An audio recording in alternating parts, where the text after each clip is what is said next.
You're tuning into the Active Mom Podcast with physical therapist, Dr. Carrie Pagliano, a real mom's guide to all things postpartum return to workouts after baby. If you're a postpartum mom, coach, trainer, or physical therapist looking for answers on how to get back to running, CrossFit, yoga, Pilates, HIIT, you name it, without the fear of pelvic floor issues or doing something wrong, this is the podcast for you. Let's start the show. All right, so I look for any excuse to hang out with our next guest. Brianna Battles has been at the pregnancy postpartum fitness game for a long time. I think we decided at least around 10 years, Cascades 10. So we're going to call it that. But anyway, I'm so excited to have you back on the show. If you guys don't know, Brianna Battles has been um, almost single-handedly changing how we look at pregnancy and postpartum fitness and bringing everybody along for the ride. And she's a huge collaborator with those of us in the physiotherapy space. And so just excited to have you on. We're just going to chat about stuff and see where we go with this. Does that sound okay? I always enjoy talking with you, Carrie. Thanks for having me. Absolutely. All right. So let's go back. Because I've been doing a lot of reflecting this year. Your oldest is 10. My youngest is 10. What were we thinking about anything at that point? Like, what were we thinking about how we would move in pregnancy? You were really active. You'd done a triathlon before that, hadn't you? Oh yeah. Yeah. I've done kind of everything. Like I played college water polo, and after that I felt like that immediate need to replace that volume and intensity of training with like something else. So Yep. from CrossFit to triathlons to just running to powerlifting, kind of everything. So I dabbled and have dabbled and continue to in a variety of sports and fitness. But 10 years ago, I'd say like more of like the CrossFit scene when I was pregnant. And then after I had Cade, I kind of spun CrossFit to make it work for me, but still very much in that realm.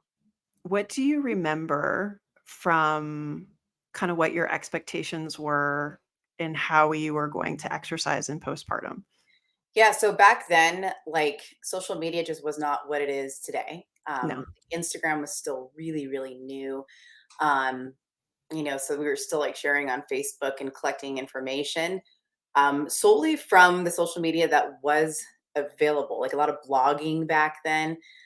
So I was under the impression, and the fitness culture in general for athletes like me was either like be a badass, keep doing what you've always done. You're going to be fit for birth. You're going to bounce back. Like all of these things, your baby's going to come out with a six pack, like that kind of like dogmatic messaging. And then the other end of the pendulum was really restrictive. Like don't lift over 20 pounds. Like you're fragile. And like, obviously like I'd never gravitated towards that side. Like I had been a coach for a long time, an athlete forever. So I just assumed that, we assume the best of ourselves. Right. Athletes are really good at that. So, like that was the information that was available. And that was the information that fed my ego, as well as like a lot of other people in the fitness industry at that time who were pregnant and navigating those seasons.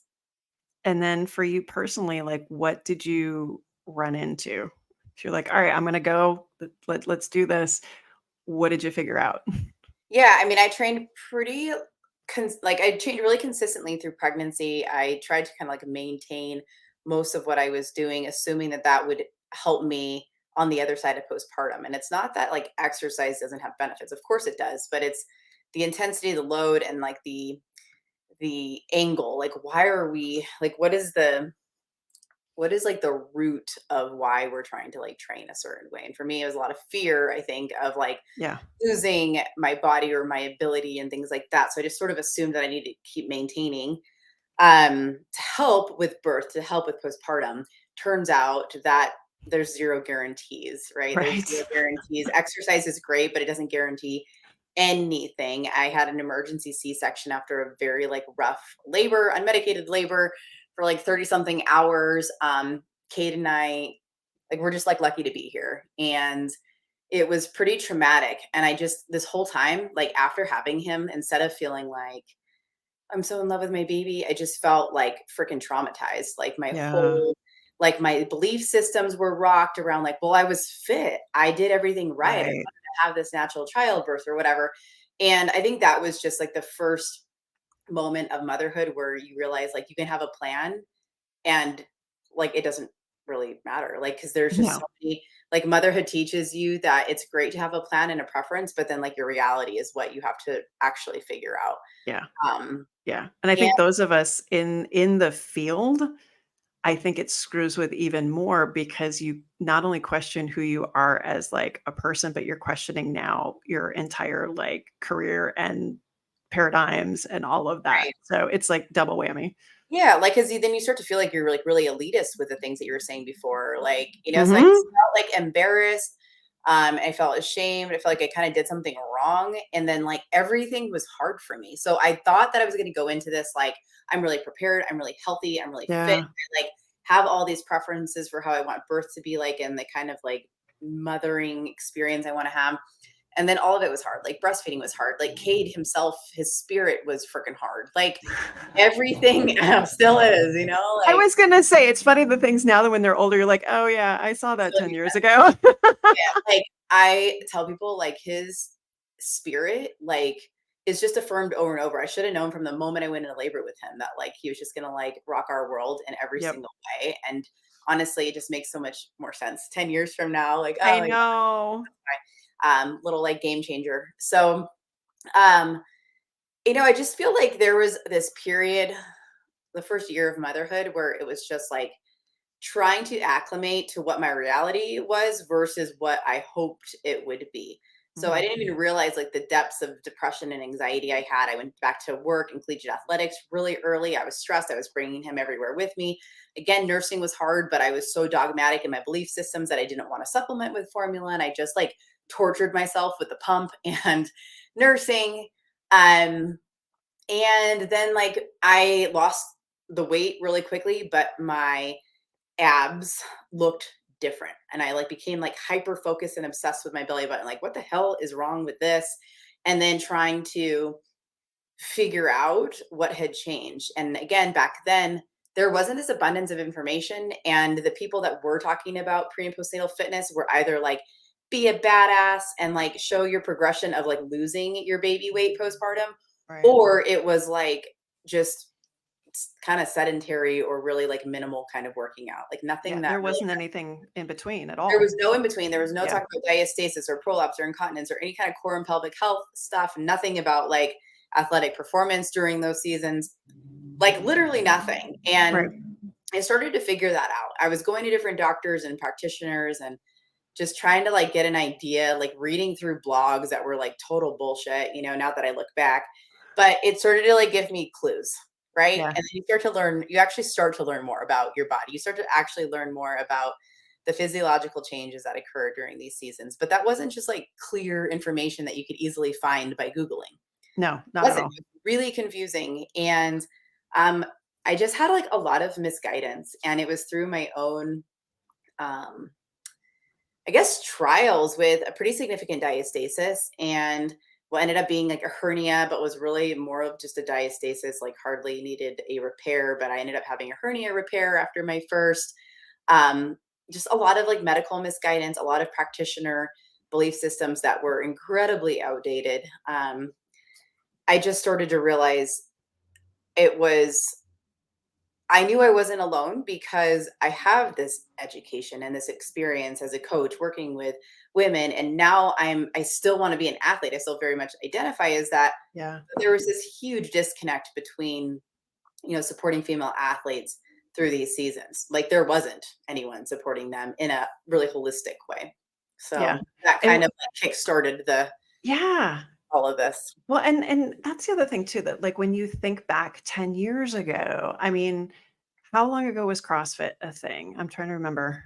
I mean, that it became more mainstream. Like 15 years ago, maybe. Yeah, and I think that's the other thing too, like, even just, moms running a lot or, half marathons or triathlons or things like that. Like, I think even just becoming active was getting to be more common in your 20s, but I don't know that it was what it is now, and I think that's the thing I forget, like, so where I live in Arlington, we've been the fittest? town in the country, which I think is funny. Um, because it's just privilege. Just put that out there for what it is, But like, I don't remember, and you were a really active kid growing up too. Like, do you remember? I feel like your mom, who's Insta famous, by the way. Um, I love your mom. Me too. Um, like she really found her athleticism a little bit later Her on. mid-50s. It took my sister and Yes. I going to college for her to come out of, like, mom life survival mode and be like, "I guess I could, like, go to the gym." And now she just, like, kills it, like, she's No, loving and your mom's like getting a million views, like deadlifting, which I love. yeah, mom went viral and, yeah, it was a good time. But But I think that's such, I've been talking about how I've been reflecting a lot. Like I've had a lot of FOMO this year that the information that women are getting now, damn, I wish I'd had that 10 years ago. oh, yeah, like, there's Right? so much more access to information and resources and people where even if, like, the people even if no one ever buys anything from me, they could follow me for a few weeks and be like, Yes. I have an idea Yes. of some things I need to know or some basic considerations because it doesn't have to be extreme. It's just more of like a again, I talk about athlete brain. It's so much more about like adjusting your overall approach and your belief Yes. systems. And then that has that like top down effect on our approach and what we like, more of the tactical stuff. Like, but you have Right. to address the more holistic stuff first, and Mhm. you'll be in a really great position. No, absolutely, and it's not quite worth having another kid for. And go Yeah. I'm like, I'm not so competitive that I'd be like, "Let me just do this one more time because I could totally kill it." Like, we're not gonna do that, but, like, it's definitely one of those things where, it you're right, like, I feel like there's so much decent information that you could start and get somewhere with, but then there's the opposite side of it, that there's so much shit Yeah, that's there's like out with how there. much more information there is, it's also there's a lot of shitty information. There are a lot of like Yes. just people that are like, I had a baby and now I'm going to put out a program and do this and talk Yes. about subjects that I don't have a lot of business talking about. So it's tricky with just the trajectory of where we've gone from. I think there's just a huge pendulum swing, like with most Yep. things. Yeah. No, definitely. And maybe some time in the future it'll kind of come back to the center. But yeah, I feel like we're like, okay, don't do anything. And then okay, like you said, badass or nothing. And now we've come the other way and hopefully we'll settle back Yeah, in and the like we middle. still see a lot of these tendencies, right? Like, because this is still new for some people. Like Hmm. some people that maybe haven't been immersed in it in the last few years that are just now getting into it. Like there's still a lot of the belief systems that were around 10 years ago are still very much around now with like I'm either invincible or I'm fearful and yeah, like meeting in the middle. But a lot of people still think they're just very much exempt from Yeah. this information applying to them. But it's like, well, if you have a vagina and you're training Right. through pregnancy and postpartum, like nobody is exempt. So you should at least at minimum be aware. Yeah. I see that a lot. And I'm sure you do as well, internationally. Yeah. And that's where I think the fact that you have training for people who want to be coaches or trainers in this space is so important because physiotherapy internationally is at different levels of infancy and um, not like it is here in the States. I know people bash it and they're like, oh, it's not like France. France has got its own issues. Just trust me on that. But like, you know, women from, a second or third world country, like, hey, I'm reading this on Instagram. Who I have access to is telling me, don't do this. Like, I had one the other day, a lot in the UK, which makes me sad Yeah. because there's some great people over there. Like, oh, I've been doing Kegels for 4 months and things haven't changed. And when I asked her why it hasn't changed, she's like, oh, well, just do more high quality Kegels. And I'm like, I don't know what the hell that is. And oh, start a couch to 5K. I'm like, okay, wait, you've done nothing different in 4 months, and now is the time to do that and do higher quality, which again, like, I don't know what the hell that is. Like, it's hard to say to that person, like, yes, there's a better option. How do we find a way to facilitate that? And that's where I do think, having coaching and opening the door for people to enter and educate in that space has been such a godsend because it's all hands on deck here. Like what have you seen? Because you've got coaches all over the world. Like what's kind of been your experience and stories with that? Yeah, I think to kind of like touch on some things you just said, like exercise progression is just not taught. It's not really taught Mhm. well in school, even for those of us who have like our degrees Yeah. in peace or exercise phys, like the exercise progression isn't taught. Yep. It's not taught in physical therapy school, really. So you're taught like how to, I guess, treat in clinic the knee or shoulder or pelvis or whatever it might be. But then, like, how do we bridge that to a power clean? Like that part, that progression part, Right. point A to point B, like that's just not taught to most of us. Yep. Even when you take a certification, a lot of that is just like basic X's and O's. So I think that there's just a huge disconnect on the creativity and the strategy Hmm.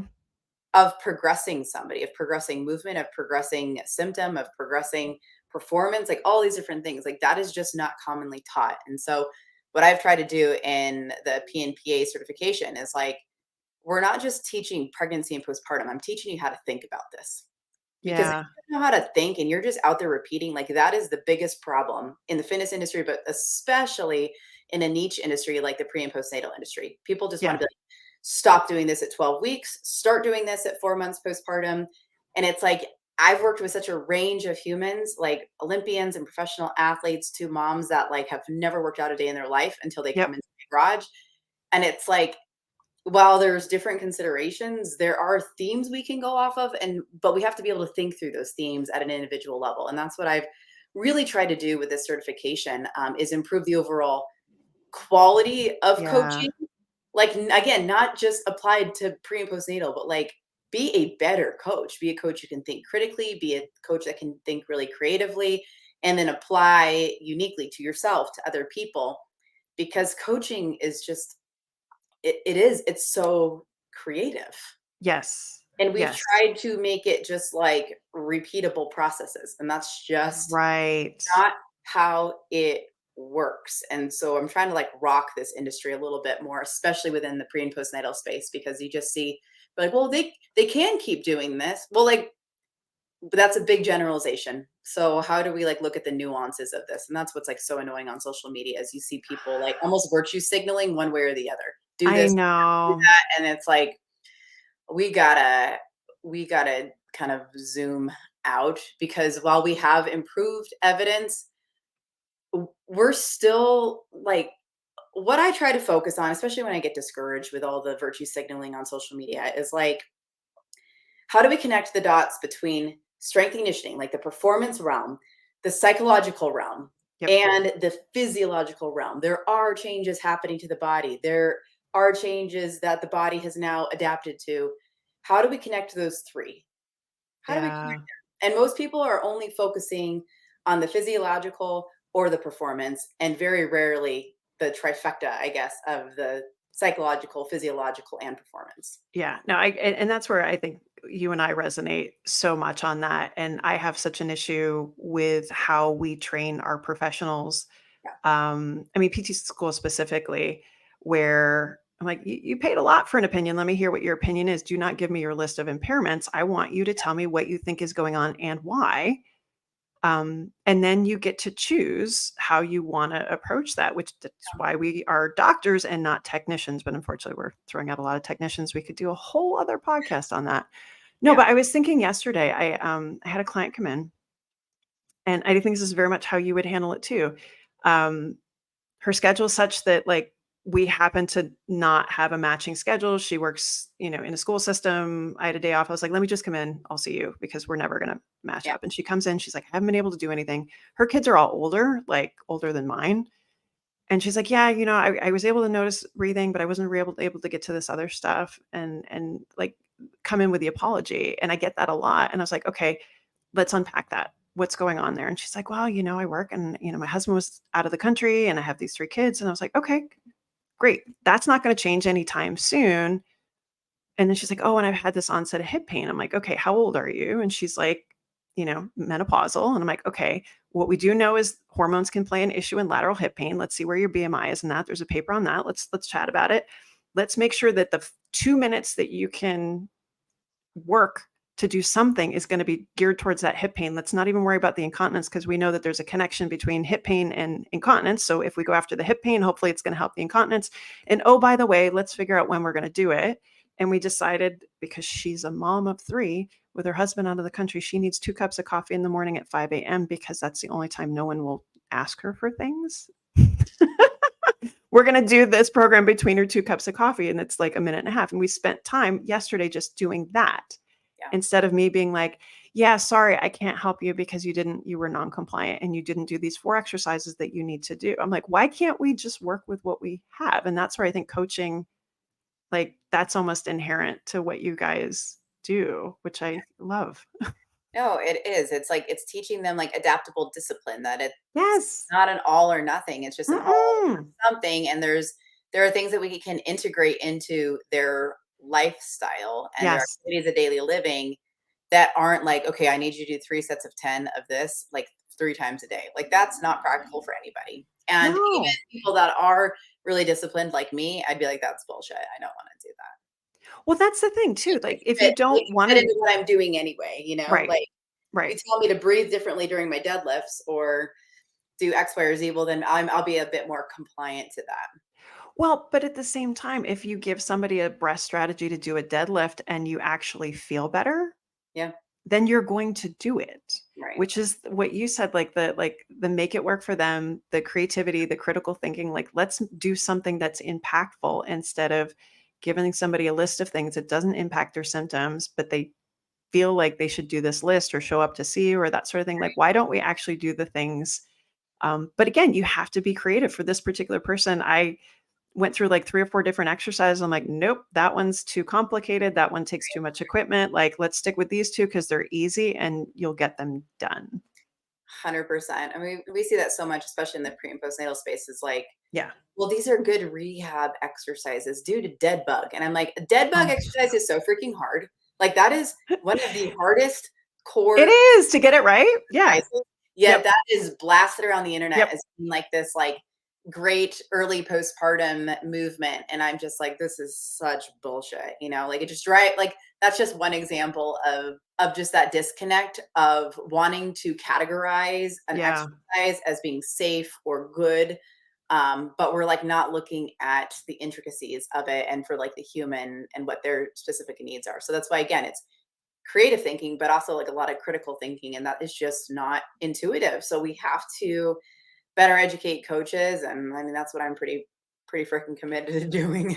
So how do we, because I'm thinking about this from like a public perspective, and I'm sure you've thought about this too. Like, the average person thinks that they want, just give me these exercises and I will do them. And you and I know that A, they're probably not.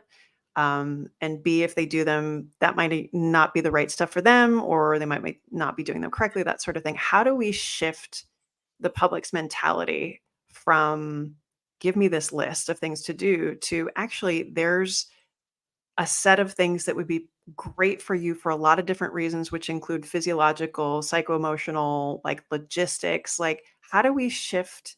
Why is that a privilege? How do we shift the mindset here? I think it's finding buy-in at a really individual level and then letting that trickle out slowly. And I think that's exactly what has happened is we've Yeah. seen a big cultural shift in the last, like probably the last 7 years more specifically is where I Hmm. feel like I've seen like the work I'm doing, the things I'm saying start to become more believed and received and implemented. And like Yep. there's a lot of testimony to it being effective and working. And it's just at a very individual, small level of just recognizing that maybe there's a different way of going about it. Maybe there's a different way of thinking about it. And what an Olympian needs is going to be different than what your average mom needs. So, okay, like speak the Olympian's language or speak the mom's language. Like you just got to Yeah. figure that out. And, um, like what's going to create the buy-in. Some people do need just like I just got to focus on these like 2 exercises or Yep. breathing like this when I bend over or whatever it might be. Well, others just need to like think about it in terms of their performance. Like I'm not ready for this now, but if I do this progression, I'm going to be running again Yeah. in a month. Like it's Yep. just finding the human and creating these thought processes and then having that get represented and shared broadly. Yeah. No, I totally agree. What other kind of big changes kind of have you seen that were, I don't know, if we look in the rear view, were just super poignant, like really kind of helped shift gears to where we are now? Yeah, I mean, I think we've just, again, with social media, we've seen an abundance of information, but I think the fact that the P&P brand is on people's radars, like, says to me that, we have changed the information that's available. Yeah. And now it can be an autonomous choice instead of, I wish I would have known, or I wish there was a resource for this, or I wish there was a person who understood me. Well, like, we've done that Yeah. now. And now it just becomes like this autonomous choice to either be receptive to learning, be receptive to, maybe doing a couple things differently or more strategically, or like there's not, and like that's fine too. If people don't Yeah. wanna listen or they don't think they need it, like that is fine. But Yep. we've changed the sentiment, the feelings that we heard a long time ago of like, I feel so alone. No one understood me. Why didn't anyone tell me about X, Y, or Z? Now it's like, Yeah. this is here. It is available. Yep. There are resources to help. We likely have a PNPA coach in your community, definitely remotely, that you can work with that can help you. Like, that is no longer, I guess we've just changed the quality of care in women's health. Yeah. And in little ways, like there's obviously a lot that needs to change still and Yeah. happen, but at least in terms of like pregnancy, postpartum, exercise, core and pelvic health, athletic performance, like those boxes we have checked. Yeah. Yeah. And if I look back, and this is the other thing that I am trying to do my best to acknowledge is we are here because however many years ago people were hitting their head against the wall. Mhm. And, I'm sure you sat questioning things over and over and wondering, you know, why is this happening to your body with what you know and all of this? I know I certainly did that. And we were faced with a question of, okay, this is how it is, or F this, something's going to change and I'm going to figure it out no matter what. Like that, conscious or unconscious, was a decision that was made by a lot of freaking people. Yeah. Um, and on the backs of, um, for a long time, I did not talk about because, leakage and abdominal separation and prolapse, because it was expected that if you were in that field, you could prevent those things. And Mhm. then I think a lot of us realized, like, actually, no, that's been our biggest strength. And while I wouldn't wish it on anybody, as I'm sure you wouldn't, like, that's what motivated us to push the boundaries. Like, Yeah, because when it becomes personal, you're like, all right, I get it. And it gives you that factor of being, yeah, you are truly able to relate and yep, advocate because that's what you would want, is what you yes, needed. And then we have the privilege of having more knowledge or maybe more access to information than the average person yep, who's experienced this stuff. And I think we forget that, you know, I was talking with Lisa Ryan about this. Like, we I think now it's easy to feel like, oh, I'm just kind of like repeating, or this is common sense now. People know about pelvic floor or physical therapy, or they know about certain, like, training during pregnancy or exercise during yep, pregnancy or diastasis. But we're in an echo chamber very much yes, on yep, social media, among our peers, etc. But the real life people in our communities don't know anything about this stuff. right, Like, that's what's come up over and over and over. I'm being in a new community myself here, it's just like when people ask me what I do, that's like, oh, that's new or different or whatever. right, But like, for us in our echo chamber, we don't feel like that. But there's still so much work that can be done yep, locally that we do have to keep working to create more awareness and yep, so people can feel informed and understand their bodies a lot more because no one is taught to understand their body. No one is taught um, about exercise, really. It's like we all learn by just repeating, and that's, yeah. so When let's give them something good to repeat. Well, what and that brings up a good point. It's like one of the things that is interesting about being a mom is you age out of certain phases. Yeah. And does that information get lost? And so that's one of the things that I always say to my patients is like, okay, here's the thing. I need you to pay this forward. Like, this is going to take everybody. So if you pay it back to, a friend of yours that has a newborn, if you have a 4-year-old, like, how do we keep the chain going? Because it can't die. It shouldn't die with when you age out. And because I mean, looking ahead at perimenopause and menopause, it's a whole nother dumpster fire that we're gonna have to fight. Yeah, But can't freaking wait for that, Carrie. Can't wait. yeah, I'm stepping my toe in it right now. And it's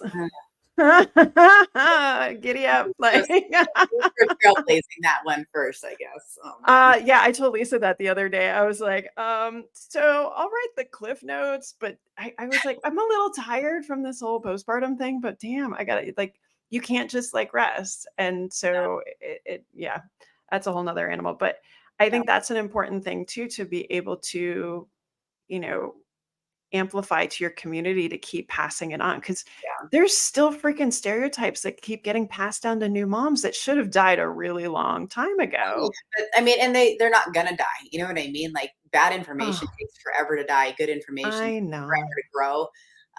But I think what we can say is, like, pregnancy and postpartum is one of those they're these significant seasons that act as this catalyst Yeah. for a lifetime of knowing your body, advocating for your body, Yep. um, long-term athletic performance considerations, pelvic health considerations, mental health considerations, because they are such transformational seasons. So it's Yes. a significant opportunity to really learn about what you need to know now based on what the future holds for you. Like, I think most Right. of us want to feel like we are having the best quality of life that we possibly can given our circumstances. And that doesn't mean that you have to be like full send athlete, can very much just want a improved quality of life. And these are opportunistic seasons for that. And so I think that can be used as a way of like really changing some of the belief systems attached to pregnancy and postpartum on either ends of the spectrum. Yeah. Like, it's a huge growth opportunity. Definitely. And that's what I love about kind of what you've been sharing about your kind of movement experience right now. And of course, the boys are super getting into sports right now. Yeah. Is sometimes we think about in postpartum just those early first couple of years, totally forgetting that like activity wise, you have to level up to meet where your kids are at. And you guys as a family do jujitsu, is that Yeah. correct? Okay. Which Yes. I completely don't understand at all. But Well, I that's have a become your question for family you, thing. And you did a competition this year. Like, Carrie. it's super cool. Like, talk a little bit about kind of where you are in this kind of you're in between postpartum and peri. What does movement look like for you personally and then as a family? Yeah, I mean, a sentiment of the PNPA brand is athleticism does not end when motherhood begins, even if it's different. And I think a lot of people think that different is bad, but different is a significant opportunity. I say this all the time. And for me, it's looked like I want to have a versatile body and an Mhm. open mind to use my body in as many ways as I can and not feel limited. So I started a new sport, jujitsu, in my 30s. Chance was 2. And so so that was like about 4 years ago. And, when he was able to start going to preschool, just like a couple hours a day, that's when I was like, okay, I guess I can go to a set class time now. Finally, for the first Yes. in forever, like in 6 years, this is my first time Freedom. I can commit to a set class time instead of like fitting in my workout, like kind of around Mhm. a nap schedule or whatever it might be. Um, and so I started jujitsu, and it's been one of those sports that, I mean, it's rewarding in a lot of ways, but I think as a mom, it's been rewarding to see that it's never too late to do something totally different. And this has opened up doors of competing at a very high level. It's opened up doors of training at a very high and intense level. I don't feel I feel like a better athlete now in my mid 30s than I ever did in my Yeah. mid 20s. And I think it's because I have a much better understanding of my body, but I have a much better just belief systems attached to my body. I'm a lot more strategic and smart with like how I navigate the mental and emotional side of Yep. being competitive and athletic. Um, And I think it's bullshit that we think that these seasons come to an end, that you can't still perform at a really high level. Right. I'm surrounded by a lot of people that are pursuing jujitsu either really recreationally as a hobbyist, or they're trying to compete and they really want to like push boundaries. And there's no age limit on that. There's Yeah. no age limit on that. And so yeah, our whole family is very involved in jujitsu. It's a family sport for us. Husband is just got his black belt. I'm a purple belt, and my boys have been training since they were 4. So Hmm. it's very much part of what we do, but it's a sport that can follow you through your lifetime, which I really appreciate and love about it. Like I don't Yep. expect my kids to do it from 4 until, they're grown adults with their own Yep. families necessarily, but it can be something that they can always come back to. They're also playing Yes. football and baseball and basketball and soccer and all these other sports. Like we're giving them exposure to, but um, I just want them to have versatile athletic experiences. And, Hmm. Jared and I have done that ourselves as athletes. Like we've played all of the sports. We have never stopped training and competing in our adult life. And our kids see that. And that's a huge part of our value system. And it's a huge part of embodying as an individual and as a family, like what my brand, what my business actually represents is this Right. lifetime of athleticism, supporting your kid as they're entering their own lifetime of athleticism, advocating for yourself, pursuing that yourself, and Hmm. showing that there's no end to it. It'll look different. And that again that's such a blessing for it to look different. I Yeah. never thought I'd be doing jujitsu ever. Right. No, I I could literally fight grown men, and I'm just the mom, but, No, like, I wouldn't fight you're you. I'm you're not going to meet you in a dark alley. yeah, I mean, No, I but feel pretty confident in dark alley, I guess. to your point though, like I don't know that I really appreciated, I'm in my late 40s. I did not expect to want to have like organized training and, to pay attention to things quite so much as like nutrition and sleep and strength training and mobility and like I don't think because it wasn't necessarily like my parents ran and they skied when I was a kid, but like, cross training or anything like that wasn't a thing. But they did it because of me to follow me around. But I don't think I realized what this would look like now. Yeah, And, my kids now, it's like you do some sort of sport a quarter. I don't care what it is. I have no yeah, no one's going, to college because of a sport. Let's just be clear on that one, But I'm like, basketball, for example, that's one of the few things that's around here in the winter. I'm like, a boy's going to want to play some pickup basketball game with his friends sometime. Like, yeah. great movement, socialization. I want to see that.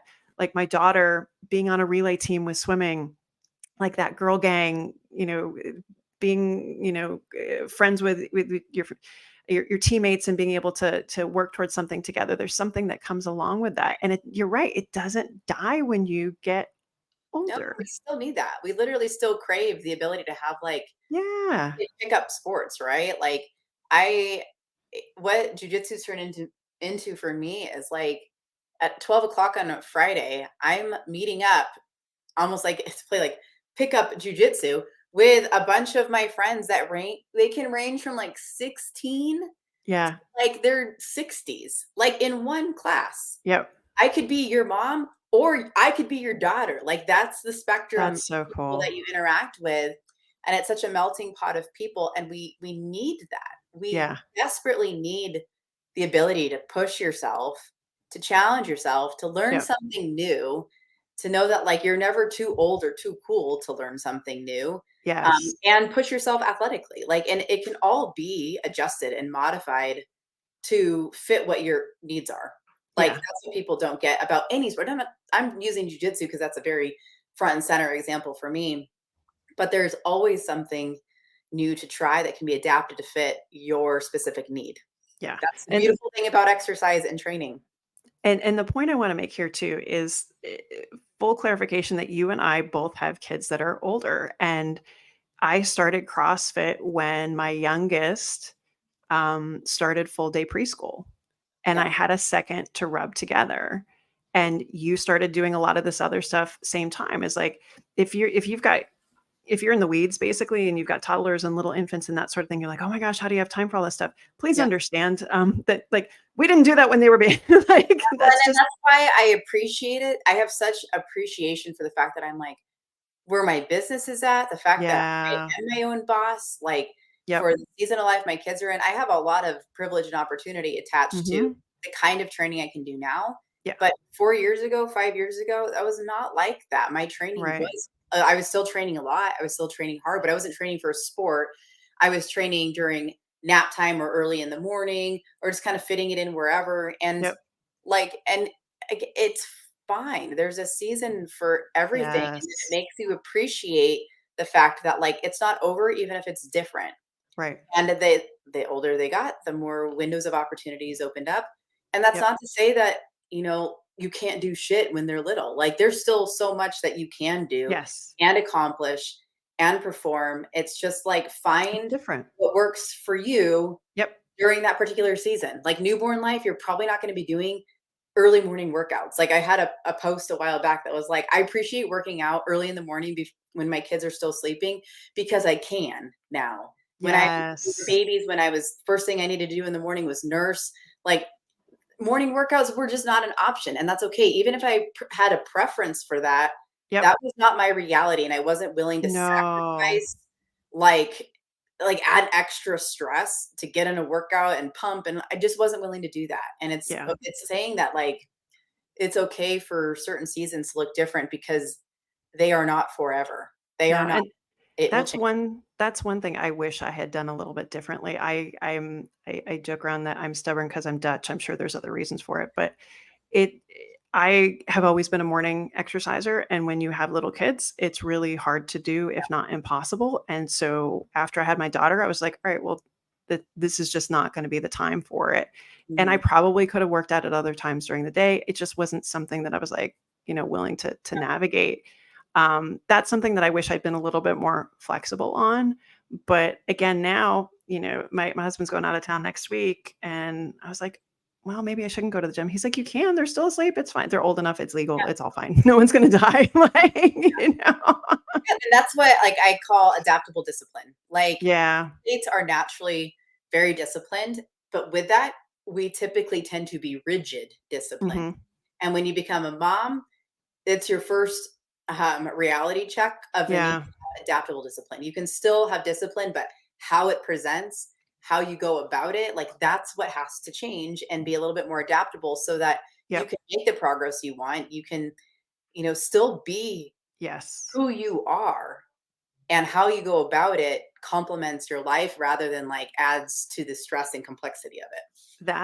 That's part of the FOMO that I have Yeah. is I was very much that person that like if I couldn't have that 40 minutes look exactly right, and when your kid doesn't go down for a nap until 35 minutes and then sleep for Yeah. 20 minutes, like, Rage. and yeah, no, and it's whatever you resist persists. Like it's just you keep banging your head against a wall, and fortunately now I realize that. But Yeah. yeah, those are the lessons that, I'm so glad are coming out now to give every person I've had on the podcast, every mom, they're like, you need to give yourself grace. And Yeah. I wish that message had been more prevalent, or if it was out, I wish I'd heard it Yeah. or been open to listening to it, 10, 13 years ago, for Yeah. sure. I mean, most of us athlete brained people have to learn things. The hard way. Yeah, like, but I think that it is validating to hear, like, you can have your own process, and you're gonna start to Hmm. realize that, like, rigidity does not serve you. As an athlete, No. it doesn't serve you in business, it doesn't serve you in athleticism, and it certainly won't serve you in motherhood. So you have to learn, Yeah. like, fluidity, adaptability, and discipline has to be the foundation of what you do. Again, Yeah. how you go about pursuing that discipline is what's gonna either drive you crazy or make you exceptionally successful. Yeah, 100%, 100%. All right, so let's look forward. Yeah. Um, we sit down in 10 years and we have this conversation again. Um, like the Barbie movie, we've now fixed all the things in the world for all women. Yes. Wrong. What's what are we going to be talking about in 10 years? Where are our biggest opportunities for change? What are the steepest uphills? What are some things that we aren't going to be talking about in 10 years because we fixed that? It's so hard. Like whenever anyone's like, "What's your 5-year plan?" I'm like, I don't know. I focus like a quarter at a time or a year Vertical. at a time. I want to Yeah, be I guess. vertical. No kidding. Um, I think uh, my goals within my business, because that's the only thing I can control. I cannot control our culture or society, what people choose to opt into or not. I know that I want there to be a PNPA coach in every major city around the world. I know that because that, like that one person can act as a significant resource for hundreds of women in their community Yeah. across all cultures, languages, etc. Like that can move the dial significantly in a truly holistic way that supports women's health. Like that one person can help be this dot connector, and that's what I really want to see. I want to see the people that do go through the coaching certification have a really solid foundation of what they can do with it, not just from a coaching level, but from a business level where they're learning that, like, I have this knowledge, I have this expertise, I have this heart to want to help, but I don't know like how to go about doing this. I feel really called to do it, but like, how do I actually implement this? So, I'm going to be doing a lot more business coaching because I know what it's like to start from the ground up and grow Yeah. and scale and like take so many different factors into consideration. The season of life you're in as a mom, your financial considerations, all these things. Like I want to see people go and pursue successful businesses so they can help at a greater capacity and improve their own quality of life and Yeah. opportunities there. And it's like, so support female entrepreneurs like that. I feel really called to do as well.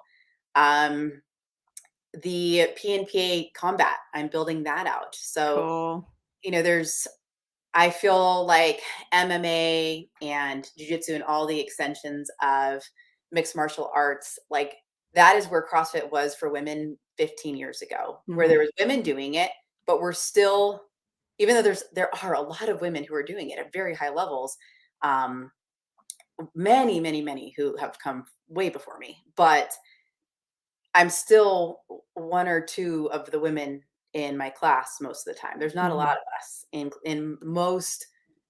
most gyms. Women are still the like there's not a lot of us. But what we're seeing is more moms get interested in jujitsu and in Mhm. martial arts. We're seeing more professional athletes in the UFC and MMA become moms. And if you think there's a disconnect in the fitness industry and in CrossFit about Mhm. pregnancy and postpartum, like take that to a male dominated sport arena where women have just gotten into that scene, Yeah. like in our recent history. So there's still a lot of people that are like, wait, what? Women fight in the UFC? So again, like our own echo chamber. So I really want to see more support for pregnant and postpartum combat sport athletes and build that out. So I think that we can move the dial in a lot of different ways, business Yeah. and in different sport communities, more professional athletes having access and support to the information they need. I think a lot of people assume if they're a professional athlete, they have a team. No, they don't. No, especially No, not the they women. don't. No, they do not. They don't have a doctor who knows best. They don't have a the pelvic health PT. Their coach does not know what we know. They And there's a just lot of politics in it know. too. So, like, that's, like, 'Cause it's such all a about money. Yeah. yes, well, it's all about money, but yet these professional Yeah. athletes aren't really paid a whole lot at all Right. and Right. they Yeah. can't even fund their own support. So Right. there's a lot of considerations there. So I'd like to see from the top down the Yeah. access to information and the implementation of that information Yeah. change. Just It's that. funny, you said combat. The first thing that actually came to my head, it was actually our service women. Yeah. Okay. Um, That's a whole. We have P&PA tactical I too. What I well, call that. exactly, and that's where I'm like, I got my words mixed up there, but Yeah. that's one of the areas that I think, our families, whether it's the women that serve in the military or their military moms, they Mhm. make the world go round. Like, if you wanna see, and we're very fortunate here in the DC area, we have a lot of families that rotate in and out, between, military postings and State Department and that sort of thing. You wanna see shit get done, Yeah. those moms they can create a community like that. Yeah. And they know who to go to for what. They might have just moved here 4 days ago, but that's where I think we're gonna get a lot of dissemination of good information, and I've met a lot of, good PPNA coaches that are kind of Oh, mixed up yeah. in that community too. Yeah. But that was the first thing that came to my mind just because Yeah, of where that's we are true, but you're locally. right, though. There's so many women who serve Yeah. military, police, fire, and, like, their job literally depends on them being able to perform, and, Yes. like, you talk about, like, athlete brain, well, tactical brain is so so extreme, and it's Yeah. because the job depends on it. It's not just their recreational fitness. It's like their body needs to be able to perform Yeah. and do it on a certain timeline for a lot of people. So yeah, having coaches that know how to support that population of Yeah. athletes is really key. We're continually creating resources and coaches that are working with that population. So Yep. I want to get like, I want to infiltrate more practitioners in the community. I want to Yeah. infiltrate the medical community. Like, girl, I could go big picture Well, visionary all day, but just know, like, I want yeah. to be like extensions everywhere. And it's not just, I cannot go to all of the different extensions, but I want to get like, I don't know, like boots on the ground. You know what I mean? Yeah. They can Well, do and that through the PNPA coaches. Like they well, all have like via their, your world domination. No, but honestly, like again, I go back to again, we've got a pretty big international community here. Like one of the things that I'm looking for is like, all right, where are you going to post? Who do I know? mhm. And again, the more people that are out there that have this information, and that's where sometimes I get shit where people are like, oh, everybody should see a pelvic floor PT. I'm like, again, that would be great. I don't know that resources are available, for that to happen globally. I don't know if there's enough of us. So that's where I've been such a supporter of we need people that understand and have good quality vetted information, know how to think, know how to apply. And they're everywhere because it takes the freaking village to get this Yeah. going. And it's funny because I do get shit for that because people are like, oh, well, PT's first. I'm like, no, no, no, I'm no better than anybody else. Like women need help. Yeah, they And need translators and people who exactly. can connect the dots and like Yes, what is 100%. the lowest barrier of entry? We can have our again, we can have our ideal Yes. and then we have to figure out what our reality is. Yeah. And the reality is like we again, we can if we have more PNPA coaches that can help communicate this Yeah. that come from a variety of sport and Yeah. career backgrounds, like that's going to be the person who can help connect, who Yeah. can help provide the resources and education and insight Yeah. and really move that dial is Yeah. the people that are doing the work. And I want to support that. I want to invest in the coaches that learn from me. I want to Yeah. continually invest in them. And this is one of the many ways I'll do that. Yeah. And the other thing I appreciate too that I don't know if you're aware of the impact is for so many of the coaches that come out of your programming, and you do this yourself. I do it as well. Like there's so much education that we put out for free. Oh And yeah. I think that's so incredibly important for equity reasons, for resource reasons. Like I grew up middle of nowhere to go to the nearest like major hospital system was 70 miles. Like I wouldn't have done that. And so like to have access to this information shouldn't be a privilege. It should just be like, hey, again, it's maternal health. Like we should have a right to this. It shouldn't be something that you're lucky enough to get it. Exactly. So the more people out there talking about it, the better. The Yeah. better. So, all right, world domination. That's our plan, and we'll get together in 10 years and confirm whether that has occurred. Like, hold that beer, Carrie. Love it. I love it. All right. So 10 years from now, that would be the 8th of November. What would be? We're in 2023. So 2033. We'll talk. We'll have menopause figured out by then too. Oh, okay. So yeah. So yeah. I'm glad we filled up your calendar for the next 10 years. It's gonna be filled. It will be filled, that's for sure. Oh my goodness. All right. A couple quick questions for you, just because I'm curious. Yeah. Um, what are you listening to, podcast or book right now? Oh, I'm listening to like a lot of different business You're in that content season writing. right now. Yeah, Yeah. just like for my own Yeah. business, for helping other people. So kind of a collection of that, but that's a lot of business talk. Any fiction right now, or we're not in that right now? I am not a fiction person. Really? I did not know that about you. I not no smutty summer reads. No. No, no, I'm like, Wow. I either want to learn about real shit or I want to learn. Okay. Yeah, no, I'm not a fiction person. Okay, I need to take a break every once in a while, so I do a little bit of fiction, summer, smutty. Okay, what do Yeah. you watch on TV? What's your Netflix guilty pleasure?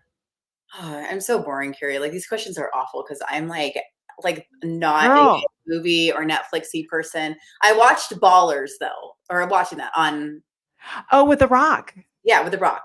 There's some things that are a little 40. vulgar, but, like, I do enjoy looking at The Rock, so, No, he's um He's great. He's So a cool guy. I I would did watch definitely. that, and I feel, like, proud that I can say that I watched something, so Yes, I watched it a number of years ago when I think it was on HBO, I'm, and like, yeah, always late to the party, and then I also, like, I don't watch, like, a lot of mainstreamy things, I guess, if I do, like, I don't know. okay. Eh, again, I'm boring. We might need to bring you to the other side here. It's No like, Sam if Hewn it's and not my Outlander? work, No? my kids, or, like, my training, I'm just like, that those are my hyper focus areas, and, like, it all has to just There's feel no room for anything else. I got you. I don't know, I guess not. I just yeah. All right. I All like right. what Well, I like, which is the things, my family, my training, and my business. I genuinely like these things. That's how I okay. Well, enjoy spending my time. when you're ready for smutty guilty pleasures, let me know. I will Okay. Is that a season of life thing too? love it. All right. So that question sucked. Yeah. Okay. Who's somebody that is like you're totally jiving with right now? Like who is somebody that you've kind of discovered in our space, or any coaches that are just killing it Okay. and putting out good stuff? That's a good question for you. I Who are mean, you I feel like I'm passive. fangirling? Like, obviously there's somebody, but I'm like, who what am I thinking of right now? Sorry, I ambushed you. Um, I'm gonna go with Christy Vaccaro. She's Fit LV, Fitness and Nutrition. Mm, She helped me during a weight cut. right. But she's Yeah. also a PNPA coach. I've known her for years, and she's invested in her team, encouraged them to become PNPA coaches. So everyone who works for her and with her are all PNPA coaches, and I feel like they're really doing a good job with making, like, nutrition changes and body composition changes, like practical, healthy, holistic, like Mhm. not the shitty stuff that happens in the fitness industry with, like, nutrition and body composition conversations.